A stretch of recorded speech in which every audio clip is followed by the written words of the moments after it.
네, 지난 4월 인기 걸그룹 뉴진스의 소속사 어도어, 민희진 대표 하이브 간의 분쟁 기억하실 텐데요. 잠시 주춤하는가 싶던 이 분쟁이 약 3개월 만에 다시 재점화하는 모습입니다. 또 아침 이슬, 상록수 같은 대표적인 민중가요를 남긴 가수 김민기 씨가 세상을 떠났고 연예인 과잉경호 논란도 반복됐습니다. 한 주간 있었던 연예계 소식 YTN 스타 오지원 기자와 함께 알아보겠습니다. 어서 오십시오. 네, 어서 오십시오. 안녕하세요. 자, 하이브와 어도어 집안 싸움이 조금 요즘 소식이 뜸했는데 다시 좀 불거졌습니다. 민희진 대표가 이끄는 하이브 산하 레이블 어도어랑 지금 같은 집안인 소스뮤직 간의 진실공방전이 벌어졌는데 내용 좀 짚어주실까요? 네, 어도어 소속 뉴진스와 소스뮤직 소속 르세라핌 간의 데뷔 순서 논란입니다. 예. 어도어 소속 뉴진스가 2022년 하이브의 첫 신인 걸그룹이 될 계획이었는데 소스뮤직의 르세라핌이 먼저 데뷔하게 된 일을 두고 지난 4월부터 책임 공방이 벌어진 건데요. 네. 봉합되는가 싶던 갈등에 다시 불이 붙은 건 지난 23일 연예 매체 디스패치의 보도였습니다. 이 보도에는 민 대표가 당시 소스뮤직 소속 연습생이었던 뉴진스 멤버들의 데뷔를 자신의 레이블에서 진행하기 위해 업무 조정을 수차례에 걸쳐 요구하면서 데뷔 일정이 미뤄졌다는 내용이 담겼습니다. 특히 이 과정에서 민 대표가 무속인의 조언을 얻어 의도적으로 일정을 지연시켰다는 의혹도 제기됐습니다. 예. 네, 어쩌면 이 업계에서는 예민한 문제일 텐데 여기에 대한 어도어 측의 입장은 뭔가요? 네, 어도어 민희진 대표 측은 즉각 허위 사실이라고 반박했습니다. 뉴진스 멤버들이 원래 소스뮤직 연습생 출신인 건 맞지만 하이브 방시혁 의장이 뉴진스 멤버를 어도어로 옮겨서 데뷔를 진행하도록 허락했다는 겁니다. 그러자 소스뮤직이 바로 반박하고 나섰습니다. 방 의장이 이 같은 내용을 허락한 적도 없고 민 대표에게 뉴진스 멤버들이 아닌 새로운 팀을 짜라고 했다는 겁니다. 추가로 당시 뉴진스의 데뷔 전략에 관한 갈등도 공개됐습니다. 네. 민 대표 측은 소스뮤직이 자신의 걸그룹 데뷔 전략을 카피했다고 주장했고 소스뮤직은 이 주장이 거짓이라고 밝히면서 진실 공방이 이어졌습니다. 네. 결국 양측 주장이 굉장히 팽팽해서 진위를 가리기가 좀 어려워 보이는데 이게 결국은 양측이 고소전을 택했다고요? 네, 그렇습니다. 이미 소스뮤직은 서울 서부지방법원에 민 대표를 상대로 손해배상 소송을 제기했습니다. 명예훼손과 업무방해, 모욕 등의 피해를 주장하면서 5억 원대 손해배상을 요구한 것으로 전해졌습니다. 예. 민 대표 측은 지난 수요일 하이브의 경영진을 업무방해와 전자기록 등 내용 탐지, 정보통신망 침해, 명예훼손 등의 혐의로 고소했습니다.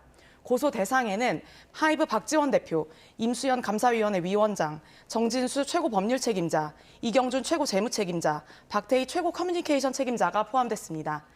민 대표 측은 하이브가 자신의 메신저 대화 내용을 불법으로 취득해 무단으로 유출했다고 보고 있습니다. 네, 그런데 말씀하셨을 때 그 박지원 대표가 사임을 발표했더라고요. 이런 상황 속에 대표가 사임을 발표했다. 좀 공교로운 타이밍이 아닌가라는 생각도 드는데 이유가 뭡니까? 네, 우선 하이브는 올 초부터 리더 교체를 계획해왔다는 입장입니다. 예. 최근 내용과는 무관하다는 뜻을 간접적으로 표현했다고도 풀이할 수 있겠는데요. 하이브는 리더 교체를 결심한 이유에 대해 해외 사업 본격 확장과 신성장 전략이 새로운 리더십을 중심으로 추진되는 것이 바람직하다는 판단 때문이라고 밝혔습니다. 3년 만에 대표직을 내려놓는 박지원 씨는 이후에도 하이브를 떠나지 않고 엔터테인먼트 산업과 기술 융합 영역의 업무를 맡을 예정입니다. 네, 하이브의 집안 싸움 계속되고 있습니다. 저희는 또 다음에 또 짚어보도록 하고 다음 소식은 가요계에 큰 별이 졌습니다. 굉장히 좀 아쉬운 분들, 슬퍼하시는 분들 많았는데 민중가요의 대부라고 불리는 가수 김민기 씨가 별세를 했죠. 네, 지난 일요일 김민기 씨가 암투병 중에 세상을 떠났습니다. 네. 김민기 씨는 서울대학교 회화과 재학 중에 자신의 대표곡이자 가수 양희은 씨의 데뷔곡인 아침 이슬을 만들었습니다.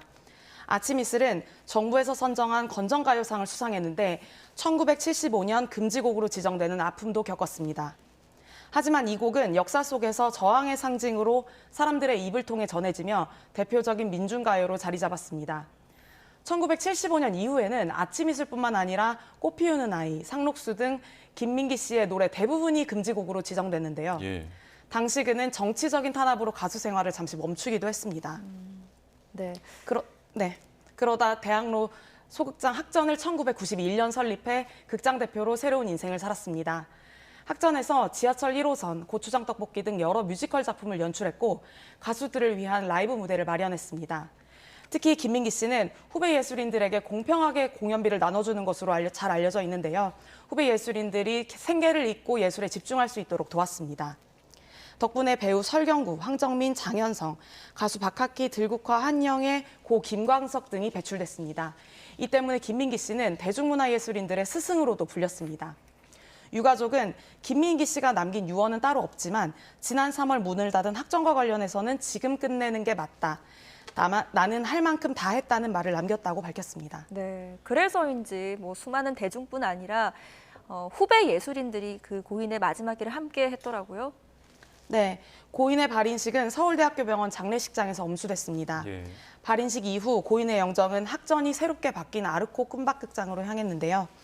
배우 설경구, 황정민, 장현성, 배성우, 영화감독 방은진, 가수 박학기, 박성화 등이 이곳에서 고인의 마지막을 함께했고 많은 이들이 눈물을 보이기도 했습니다. 유가족과 동료들은 고인의 대표곡인 아침이슬을 합창하며 고인을 추모했습니다. 많은 후배 예술인들은 운구차로 향하는 고인의 영정을 향해 사랑합니다 선배님이라고 외치며 그리움을 표현했습니다. 네, 늘 언젠가는 이별을 해야 하지만 받아들이는 건 참 어려운 것 같습니다.